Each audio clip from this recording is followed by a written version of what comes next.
important ce qu'on va dire aujourd'hui. Ça devrait changer la vie d'un certain nombre de personnes. J'espère en faire partie. Donc, le projet d'aujourd'hui, c'est de faire ce qu'on appelle une intersection entre la parashat Noach et les événements que nous sommes en train de, non pas auxquels on est en train d'assister, mais auxquels on est en train de participer. On n'assiste pas aux événements, on y participe. On verra ce que ça donnera.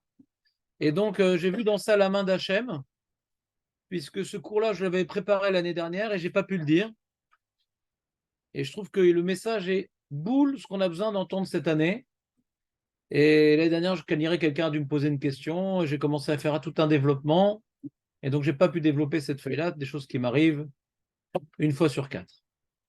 Et donc là, cette fois-ci, quand j'ai relu ce texte agitaire, j'avais fait un cours l'année dernière, je ne l'ai pas donné, etc. J'ai regardé, j'ai dit, maman, je pense que c'est bidiouk ce qu'il nous faut. Avant de commencer le cours, ouais, bien entendu, on rappelle que nos mitzvot, le cours maintenant, le chizouk qu'on va prendre aujourd'hui, il est pour la tzlacha, Yam Israël Kulo, la libération des otages, la guérison des blessés ou tout malades du Ham Israël en Israël et dans le monde entier.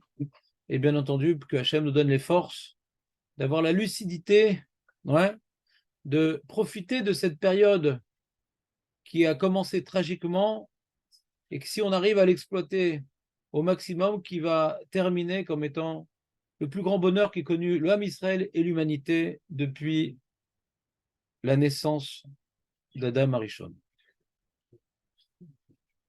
Il y a des gens qui sont un peu inquiets de la situation, etc.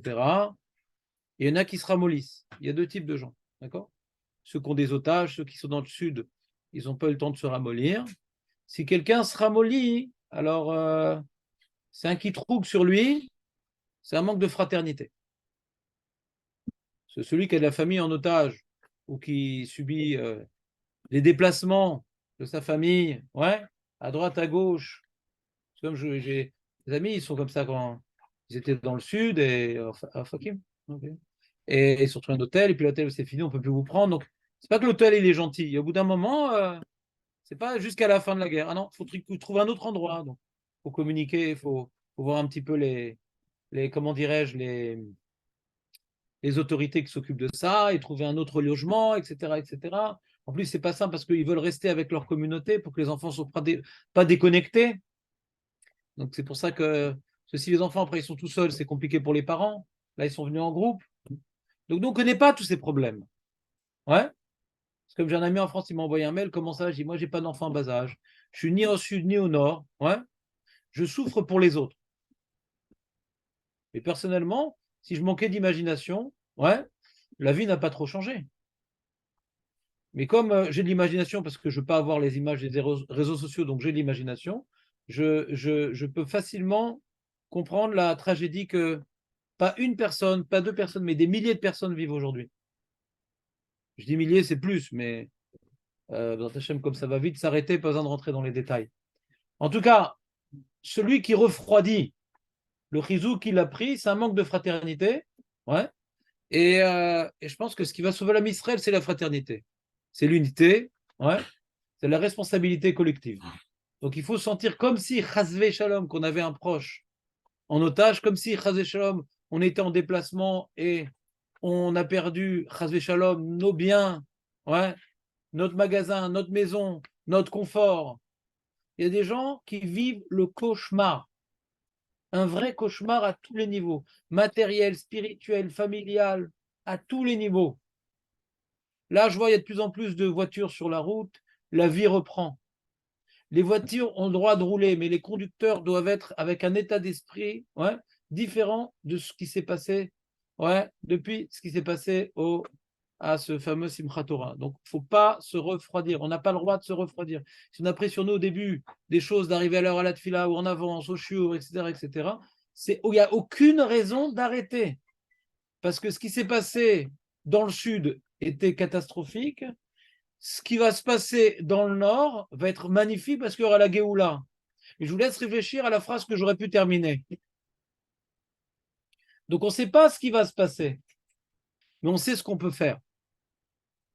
Donc, il ne faut pas regarder ce qui va se passer, il faut regarder ce qu'on est capable de faire. Notre esprit ne doit pas être perturbé par les actualités et par les pronostics des pessimistes, mais notre esprit doit être entièrement au service de En Od Milevado. Plus on va réfléchir au porte-avions américain qui vient, etc., il n'y a plus de En Od Milevado. Il n'y a plus. On doit être complètement pris dans le En Od Milevado. Sentir la présence divine qui nous accompagne dans chaque détail de la vie. Si on le fait, je peux vous le jurer, votre fila 3 fois par jour ne sera plus la même.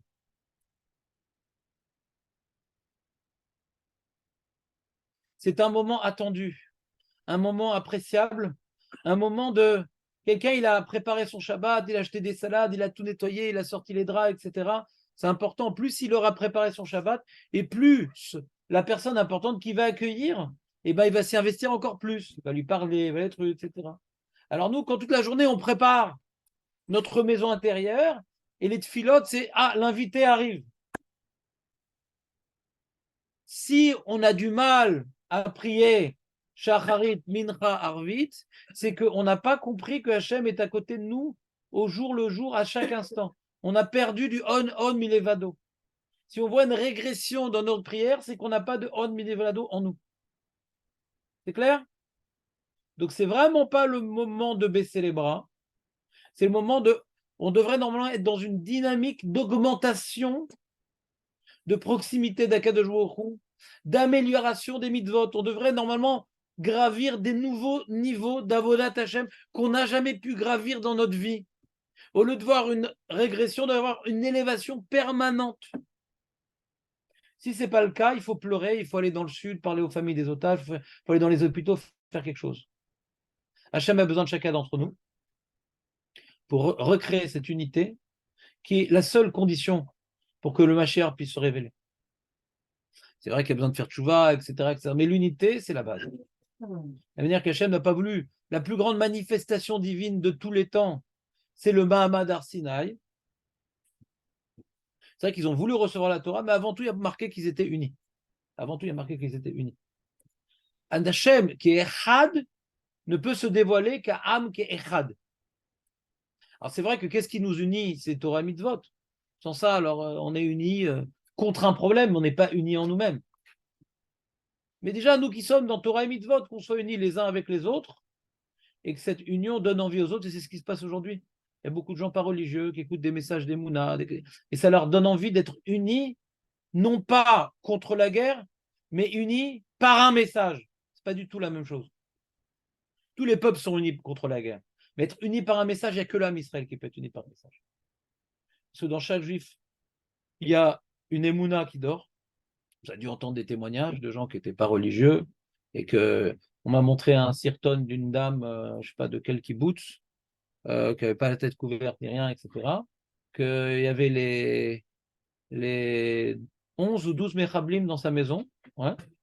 Et grâce aux attaques dans le sud il y a quelques années, elle avait compris que sa fille disait ça ne sert à rien d'avoir un mamad, puisqu'il y avait une infiltration à l'époque déjà de Mechablim, donc il faut faire avoir un mamad qu'on puisse fermer, qui ne puisse pas être ouvert de l'extérieur. Donc grâce à ce qui s'était passé il y a quelques années, elle avait installé dans sa maison un mamad qu'on peut fermer de l'intérieur. D'accord? Et donc, il y a eu la première Azaka, elle dit bon, ils sont habités, ils sont dans le sud. Elle est rentrée dans son mamad, elle l'a fermé comme elle a pris sur elle la décision depuis lors. Et ils ont tout fait, ils ont mis des dynamites, ils ont tiré dans le truc, ils n'ont pas réussi à ouvrir. Ouais. Et elle, ce qu'elle raconte, donc à la télé, on m'a montré un septon, ouais, Akadosh Baruch Hu, Shomer Aleinu, ou Magen Alay. La notion qu'on a dit, Yoshev Ester Elyon, Lo Yachol Likro Li Shum Davar, Hashem Menael et Haolam, Hashem Menael et Haolam, etc. Ils ont tout essayé, ils n'ont pas réussi à défoncer la porte. D'accord? Et après un moment, elle a senti que ça s'était calmé. Elle a ouvert la fenêtre du Mamad, elle a fui. Et après, elle est tombée dans la main des Chayalim. Et donc, elle a témoigné, ouais, que c'est Akadosh Baruch Hu, il m'a fait, j'ai vu chaque détail, tous les nissim qu'il m'a fait. J'étais à Akadosh Baruch Hu, j'ai essayé de garder ma lucidité. Il n'y a rien qu'Akadosh Baruch Hu. C'est quelqu'un qui n'a pas la tête couverte, qui est dans un kibbutz pas religieux, donc Echolot, qu'elle fait partie des plus religieux. Aniloder, le Manianoti. Mais si quelqu'un qui ne fait pas 3 prières par jour, par exemple, si c'est le cas, je ne sais pas, qui n'accomplit pas l'halachot à la lettre, arrive à avoir une telle émouna, nous, on est où dans tout ça? Je me suis projeté, je me dis, l'eau allez nous, mais si par exemple quelqu'un il se trouve face à un danger, comme par exemple, pas nous, mais c'est un cas comme ça hypothétique, un jeu vidéo, devant un Mechabel, alors il devrait être capable de réciter Yoshev Beseter Elion et d'imaginer qu'en ouvrant les yeux, le Mechabel va être mort. Il faut imaginer un truc pareil. Parce que dans la guerre du Liban, il y a quelqu'un, il a témoigné d'un truc pareil. Il y avait un soldat qui n'était pas religieux et il est tombé dans une embuscade. Il était blessé, il était par terre. Les Mechablim se rapprochaient de lui, etc., en lui tirant dessus, etc. Il a fait mal les yeux, il a dit Shema Israël, Hachem, et le c'est un monsieur qui a témoigné, c'est pas quelqu'un qui a raconté à son nom. Ouais. Il a ouvert les yeux, c'était tous morts. Des choses qui arrivent. Des choses qui arrivent. Il y a le fils d'un copain, le Rav Marciano, qui donne le shour à Bekesher. Son fils est à Yeshiva, et il y a un copain lui à Yeshiva qui lui a raconté, donc c'est sa mère qui a raconté à ma femme, qu'il connaît quelqu'un qui était à Ofakim, qui était dans l'ambulance qu'il a ramassé. Je ne sais pas si vous avez entendu cette histoire-là. Je ne sais pas si elle est déjà passée dans la presse. On parle ici de Kelly Cheni. Enfin, moi, c'est Shlishi du coup. Il y a une ambulance, elle était au Fakim, elle est passée à côté de plein de Mechablim. Ils n'ont pas tiré dessus. C'est pas le genre. Ils décapitent des enfants, pas tirer sur une ambulance, c'est pas le genre. Et après, l'armée, ils ont attrapé les Mechablim, ils ont demandé pourquoi ils n'avaient pas tiré, etc. Et d'après donc le témoignage de ce garçon, je ne sais pas comment il a eu ce témoignage-là, hein, on peut toujours être sceptique, mais si c'est arrivé, ça ne m'étonne pas, mais je ne peux pas être sûr à 100%, mais je ne suis pas étonné que ça puisse arriver un truc pareil. Et il a raconté, le garçon, que ce qu'on leur a rapporté, l'armée, ce qu'on leur a rapporté, que dit, mais pourquoi ils ont attrapé les familles, pourquoi vous n'avez pas tiré, Makara, etc. Il y avait 3 personnes qui étaient devant nous, qui nous hurlaient dessus, ouais, qui nous pétrifiaient, et il leur a montré des photos de Sadikim. C'est 3 Sadikim qui sont enterrés, c'était pas au Fakim, c'était à Netivot. Il y avait Baba Saleh, le Rav Abergel et le 1. Netivot, c'est à côté de Gaza. Proche au Fakim. Pourquoi est-ce qu'on part en cas Netivot? Parce qu'ils ont plus droit. Je ne sais pas si ils ne sont pas rentrés. En tout cas, il y a eu des gens il y a eu, paraît-il, des caméras, on voit les ambulances qui passent, les Mechablim à côté, on voit des gens en vélo, et on ne comprend pas ce qui s'est passé. Donc, Bekitsour, est-ce que maintenant ça s'est passé comme ça ou pas? Moi, vous connaissez, je ne vais pas mettre ma main à couper pour des histoires pareilles.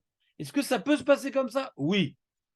Est-ce que ça peut se passer comme ça? Oui. Il y a des Arabes durant la guerre d'indépendance qui racontent qu'ils ne sont pas rentrés pour détruire certains villages parce qu'ils ont vu devant une armée de talites comme ça, ouais, des milliers de gens sous des talites qui se rapprochaient d'eux, ils sont partis en courant. Les Arabes ont témoigné. Donc à chaque guerre, l'autre fois avec Rachel Imanou qui leur dit ne rentrez pas. Donc c'est pas possible qu'il y ait tellement de hallucinations collectives. D'accord? Surtout ces trucs qu'on voit dans les Midrashim, ouais. Un malheur qui va par là-bas, un truc ici, Abraham Avinu qui vient protéger. C'est des trucs qu'on connaît, quoi. C'est pas des inventions des dernières Madame Soleil, d'accord? Des trucs qu'on connaît dans les Midrashim, dans les Gemarot, dans les trucs. Donc c'est Hachem, il est proche de nous. Comme nous a dit Aurel hier, que toutes les Miftsaïm, toutes les missions qu'ils ont fait, ils ont vu des Nissim. Que les Mechablim, leurs armes leur tombaient des mains, des trucs pareils. Ça, il a dit Aurel. Témoignage de gens qui sont rentrés dans le feu de l'action. D'accord? Donc maintenant, il y a eu un grand moment de Midatadin. Il y a une grande Xéra. Après la Xéra, il y a la Rahmanout. Mais est-ce qu'on va exploiter cette Rahmanout-là pour juste être sauvé du Hamas ou pour arriver à la Géoula? C'est ça la question. On est dans une période de Rahmanout. Comment l'exploiter? C'est comme, pardon, à Sarem et Tchouva, c'est une période maintenant où Hachem écoute de prière. On prie pour avoir à bouffer ou on prie pour la Géoula? Toujours pareil. Est-ce qu'on profite de l'occasion? Le mec, il a un rendez-vous privé avec le roi. Il lui demande de lui faire sauter le PV.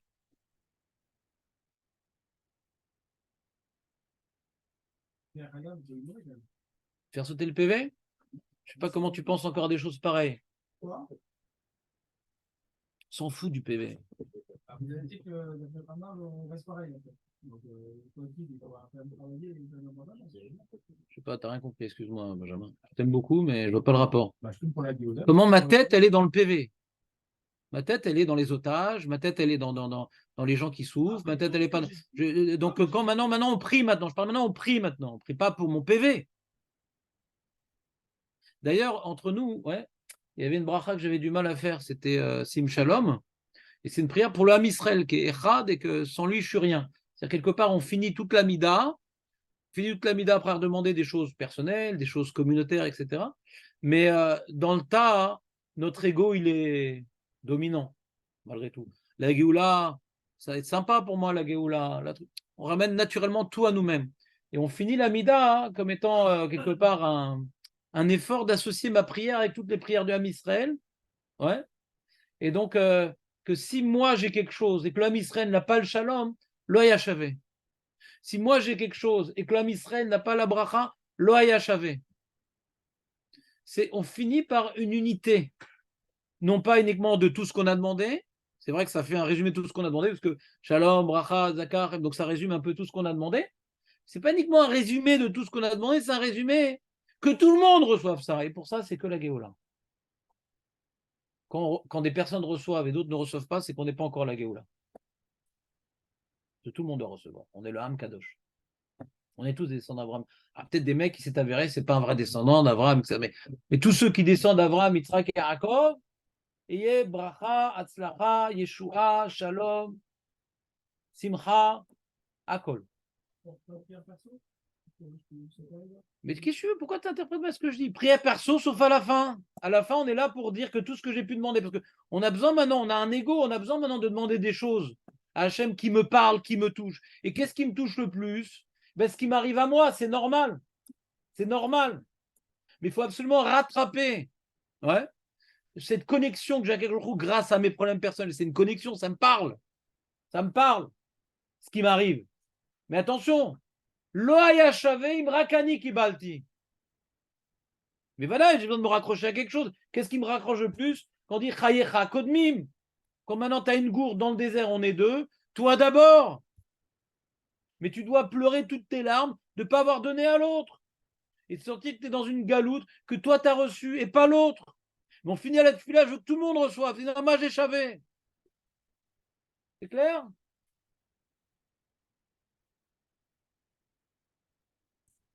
Top. On arrête la première partie du cours. C'est un petit risou.